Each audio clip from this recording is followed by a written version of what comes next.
नमस्कार। साहित्य तक के बुक कैफ़े के एक दिन एक किताब में मैं जयप्रकाश पांडे आपका स्वागत करता हूं और आज मैं सागर सरहदी की पुस्तक मसीहा और अन्य एकांकी के साथ उपस्थित हूं। इस पुस्तक का संपादन रमेश तलवार ने किया है। सागर सरहदी जाने माने रंगमंच रंगकर्मी रहे, लेखक रहे। उनकी रचनाओं पर फिल्में भी बनी हैं। रंगमंच का बड़ा नाम तो वह रहे ही। उनका जन्म 11 मई 1933 को जो अविभाजित हिंदुस्तान है उसके पश्चिमोत्तर सीमा प्रांत जिला हजारा के वफा गांव में हुआ। सरहद उन्हें इस कदर उनके जीवन पर प्रभाव डाला कि उन्होंने अपने नाम के साथ ही सागर सरहदी लगा दिया। प्रारंभिक शिक्षा उनकी दिल्ली में हासिल हुई। मुंबई के खालसा कॉलेज में अंग्रेजी साहित्य से स्नातक किया। राज दरबार, भूखे भजन न हुई गोपाला, तन्हाई, दूसरा आदमी, भगत सिंह की वापसी, इंटरनेशनल क्लब, ये नाटक उन्होंने लिखा। गुरु और 20 एकांकी, मसीहा और अन्य एकांकी जिसके साथ मैं उपस्थित हूँ।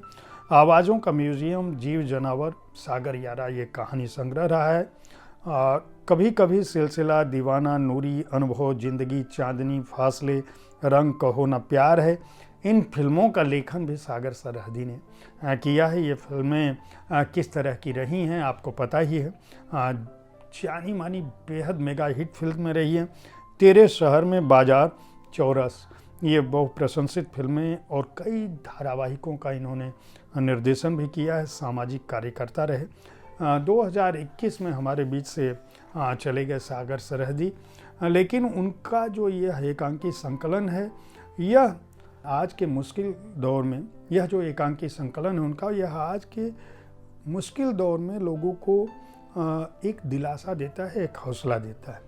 यह बताता है कि जब संसाधन न हो आपके पास, सुखों से आप वंचित हों, जब हारने लगें और जब गलत और सही के फर्क के बीच रिश्ते, नाते, दोस्ती, हमदर्दी, यकीन, एक दूसरे के मदद करने का जज्बा जब तक संसार में मौजूद है तब तक कभी भी इंसान को टूटना नहीं चाहिए।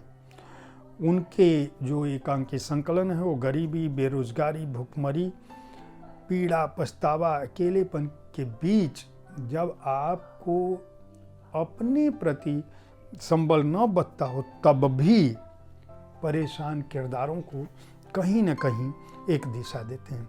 खास बात यह कि सागर सरहदी साहब के जो एकांकी इसमें शामिल हैं, मैं उनकी चर्चा कर दूं कि वो कब इस तरह से लिख पाए, क्यों इस तरह से लिख पाए, उसके बारे में उन्होंने अपने बारे में बताते हुए लिखा है। और यह बात इस एकांकी में जो शामिल हैं, एकांकी को पढ़ के भी आपको लगेगा कि सागर सरहदी क्यों ऐसा लिख पाए। जो एकांकी इसमें शामिल है पहले मैं उनका जिक्र कर दूं ताकि जो लोग रंगमंच के हैं वो समझ पाएँ। एक शाम और गुजर गई, ये कौन आया, एहसास की चुभन, एक बंगला बने न्यारा, दायरा, मौत के खुशगवार साए, सपने की तारीख गली में, सरिता के नाम, कागजी कार्यवाही और मसीहा, ये इतने एकांकी संकलन सागर सरहदी ने। इसकी भूमिका के बारे में, मतलब इस तरह का एकांकी उन्होंने क्यों लिखा, इसके बारे में बहुत रोचक किस्सा लिखा है। उनका कहना है कि वो जब पैदा हुए और स्टेज की ज़िंदगी में लिखने लगे तो किस तरह से दुश्वारियां पेश आई, उसका भी उन्होंने जिक्र किया है कि लोगों को तो टमाटर और अंडे पड़ते थे, मुझे इतने जूते पड़े कि मैं स्टेज की ज़िंदगी को मैं छोड़ दिया था। और आपने केवल सुना होगा, मैं तो इतना खाया कि मैं बीमार हो गया और कसम खा लिया कि सागर सरहदी ज़िंदगी की खैरियत चाहते हो बेटा तो नाटक मत लिखना।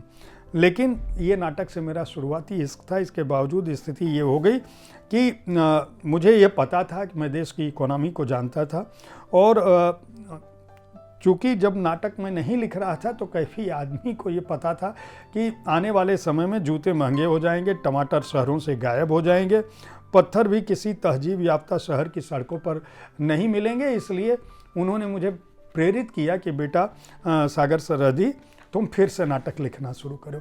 और इस तरह से मैं नाटक न केवल प्रोड्यूस करना शुरू किया बल्कि उनके जीवन का जो दौर था, उनके बड़े भाई किस तरह से पैसे जुटा के नाटक लिखते थे, उसका भी उन्होंने जिक्र किया है।